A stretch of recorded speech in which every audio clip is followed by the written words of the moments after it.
Hi kids, I am here with your Bible story.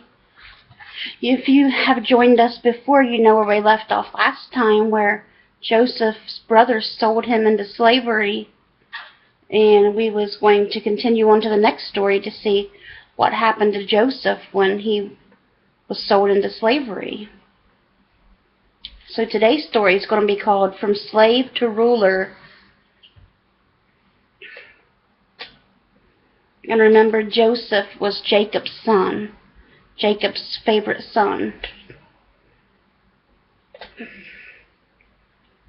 And the Bible verse that we'll be reading today will be in the first book of the Bible, which is Genesis, chapter 41, verse 39. And it says, And Pharaoh said unto Joseph, Forasmuch as God hath showed thee all this, there is none so discreet and wise as thou art. So the ruler of Egypt was telling Joseph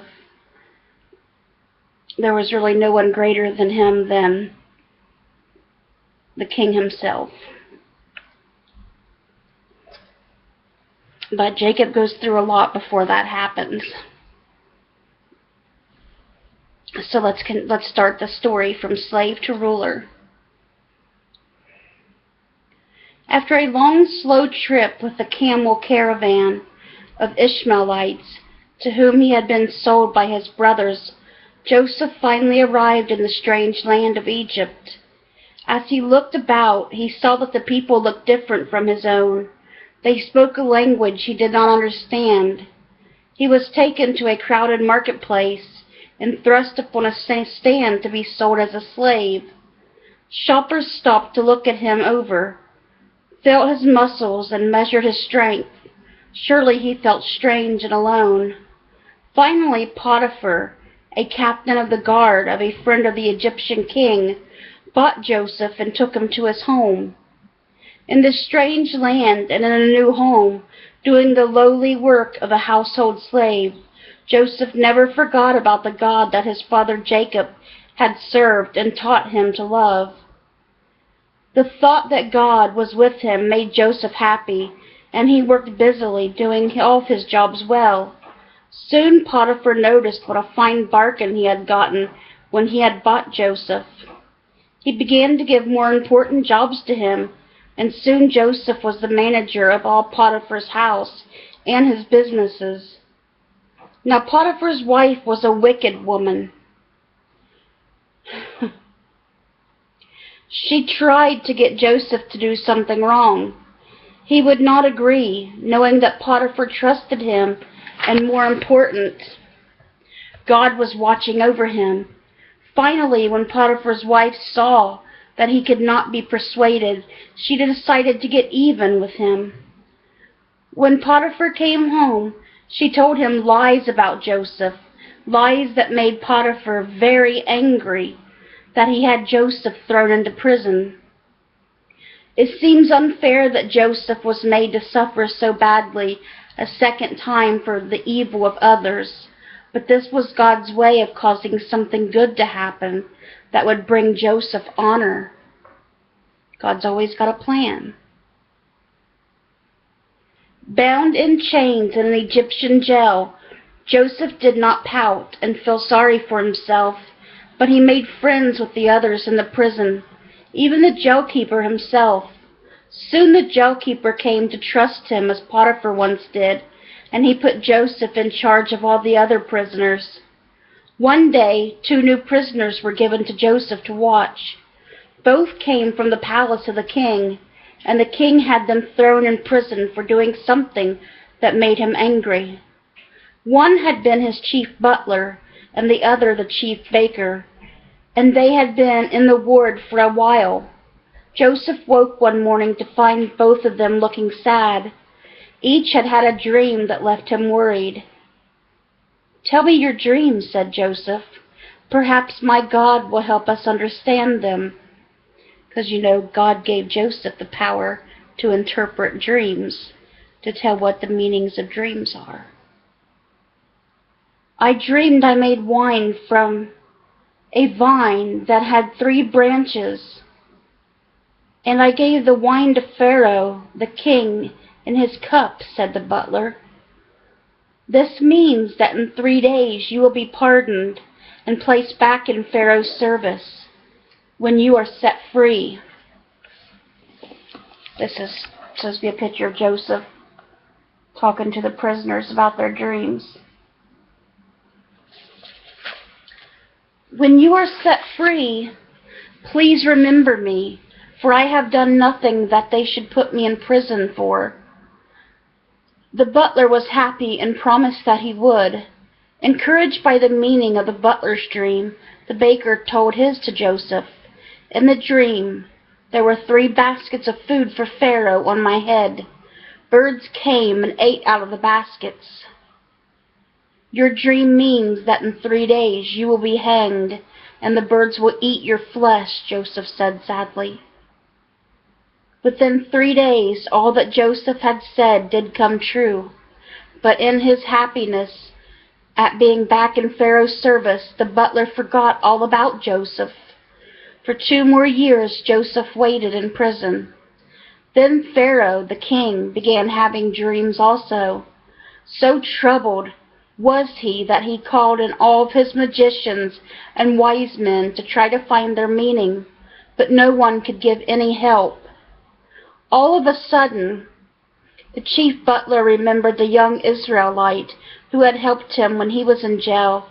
Immediately Joseph was sent for, cleaned up, and given a change of clothes and brought before Pharaoh.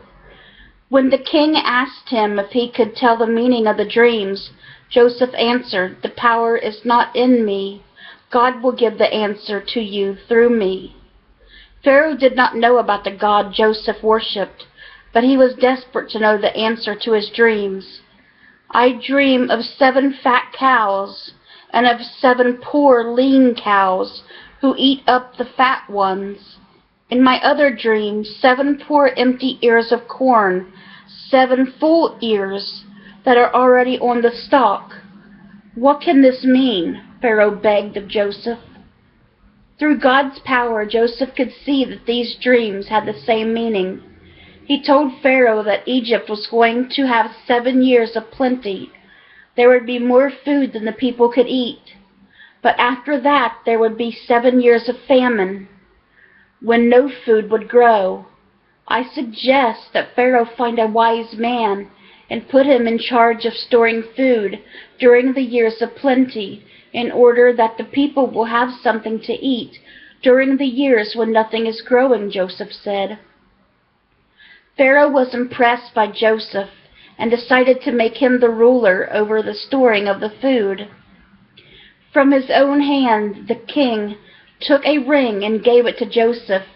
Then he gave him a fine robe and put a gold chain around his neck. A new Egyptian name was given to him, as well as a lovely Egyptian bride. What changes came that day! From a prison cell to the next in command of the king of Egypt, Joseph had advanced. God's plan for his life was becoming more clear. So see, God had a great plan for Joseph to be sold into slavery, to make it to Egypt, to save the Egyptian people by interpreting the dreams, and he was put in second command. No one was greater than Joseph in all the land of Egypt except for Pharaoh, the king. So Joseph was very powerful now. All thanks to God. And you'll see later, when we get more into Joseph's story, how he ends up helping his own family as he has become king of Egypt in another country.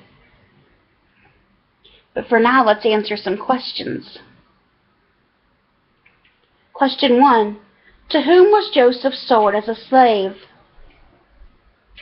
Joseph was sold to the Ishmaelites that had a caravan going past, and they took him to Egypt. Question 2. Did Joseph do his work well? Yes, Joseph did a great job. Potiphar, who owned Joseph was Potiphar's slave, and Potiphar gave Joseph better jobs because he did such a wonderful job at the work he was doing. Why did Potiphar put Joseph in prison? Potiphar put Joseph in prison because Potiphar's wife tried to get Joseph to do some bad things for her, and Joseph wouldn't do it because he knew it was wrong. So Potiphar's wife told a bunch of lies to Potiphar about Joseph and had him put into prison. Question 4. What were the butler's and the baker's dreams? The butler's dream was a dream that interpreted that the king would take the butler back and he would be serving the butler again. But the baker's dream was that he was going to be killed and that the birds would feast on his flesh. And they both came true, just as God had told Joseph. Question 5. What was Pharaoh's dreams? Pharaoh's dreams was Egypt was going to have 7 years of good harvest where they would have plenty of food for everybody, and then they would have 7 years of famine, which means there'd be no food in the land and everybody would be going hungry. That's why God gave Joseph the dream to tell Pharaoh, so Joseph could save the people of Egypt and Joseph's own family who live in Canaan, who's not even in this country at the time. You'll see that later on.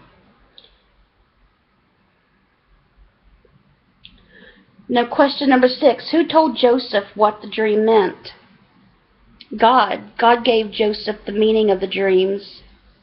He gave him that power. And question 7. What did the king do for Joseph? The king made Joseph in charge of everyone over Egypt, that nobody was more powerful than Joseph in the whole land of Egypt, except for Pharaoh, the king himself, and he even gave Joseph an Egyptian bride.